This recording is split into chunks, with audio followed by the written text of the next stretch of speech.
Olá, nós somos alunos da FMUSP e essa é a disciplina de genética. Você sabe o que explica gêmeos idênticos se tornarem diferentes ao longo da vida? E por que a abelha rainha fica tão diferente das operárias? A resposta disso está em uma única palavra: epigenética. Epigenética significa acima da genética, ou seja, são modificações químicas reversíveis que não interferem na sequência do DNA em si, mas ainda assim podem ser passadas de pai para filho. Essas marcas químicas acumuladas pelo DNA são chamadas de epigenoma e determinam a quantidade expressa de genes. É por causa do epigenoma que as células de cada tecido do nosso corpo agem de modo diferente, apesar de terem o mesmo material genético.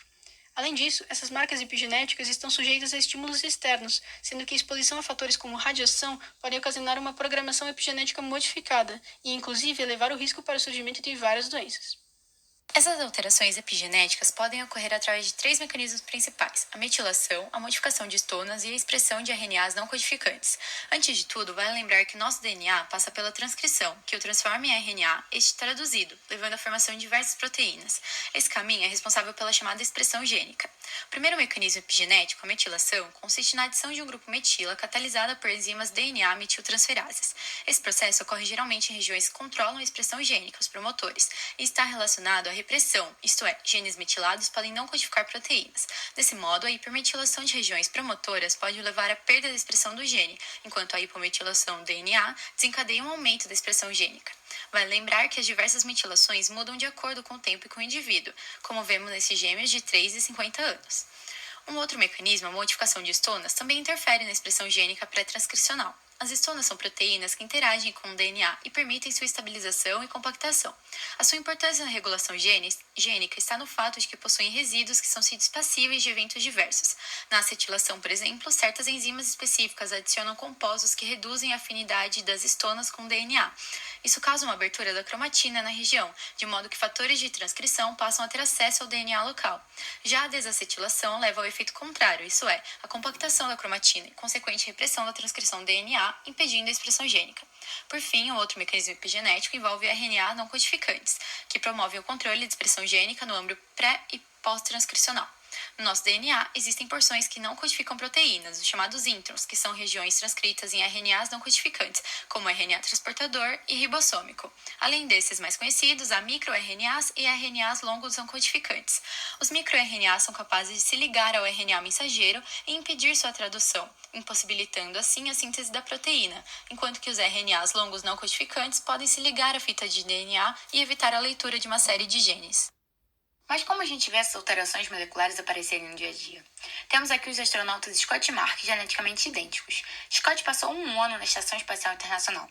A NASA divulgou que, por conta da privação do oxigênio e aumento dos níveis de inflamação relacionados aos voos espaciais, foram identificadas diversas alterações epigenéticas no irmão de Mark, que certamente contribuíram para as diferenças fenotípicas que podemos ver na foto dos dois. No caso das abelhas, o desenvolvimento distinto das abelhas operárias e rainhas ocorre em função da geleia real. Nas operárias, a enzima DNA-metiltransferase, DNMT3, é responsável pelo silenciamento de diversos genes, por meio de um mecanismo já visto aqui, a metilação do DNA. Enquanto isso, a abelha rainha recebe a geleia real, que contém fenilbutirato, uma substância que indiretamente inibe a ação da DNMT3, possibilitando a ativação de uma série de genes importantes para o desenvolvimento da rainha. Outro exemplo é esse experimento com ratos, em que os pesquisadores borrifaram várias vezes um aroma de flor de cerejeira nas gaiolas de machos adultos, ao mesmo tempo que submetiam uma corrente elétrica. Consequentemente, os ratos associaram o aroma à dor. Seus filhotes, criados longe dos pais, ao sentirem o cheiro da flor, ficaram mais nervosos que os ratos não submetidos ao experimento, fato que também ocorreu com os netos dos ratos traumatizados. Explicando o fenômeno, foram descobertos marcadores químicos no gene expresso do bulbo olfatório, que codifica o receptor de detecção do aroma específico, e também foram identificados o maior número de neurônios que reconheciam esse cheiro. Além das mudanças epigenéticas, podemos perceber o fenômeno de herdabilidade, que foi possível em razão da alteração também no esperma dos ratos, propiciando a presença de hipersensibilidade ao aroma nas 2 gerações subsequentes.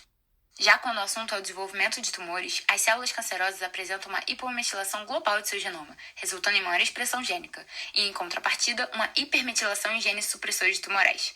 Essas condições permitem uma proliferação celular desordenada, o que aumenta a predisposição à carcinogênese. Diante de todas essas informações, parece até que Lamarck tinha razão. E agora, já era? Claro que não. Nosso DNA é sim passível de modificações reversíveis, que podem ser herdáveis e muitas vezes são decisivas para o nosso desenvolvimento. Por isso é sempre bom lembrar da potência do ambiente sobre nós, mas ao mesmo tempo do que podemos fazer para evitar consequências negativas dessa interação. Exercício físico, boa alimentação e escolhas de vida mais saudáveis sempre tendem a nos proteger de mudanças prejudiciais. Esperamos que tenham gostado e que esse conhecimento seja bem aproveitado. Agradecemos pela atenção e até mais.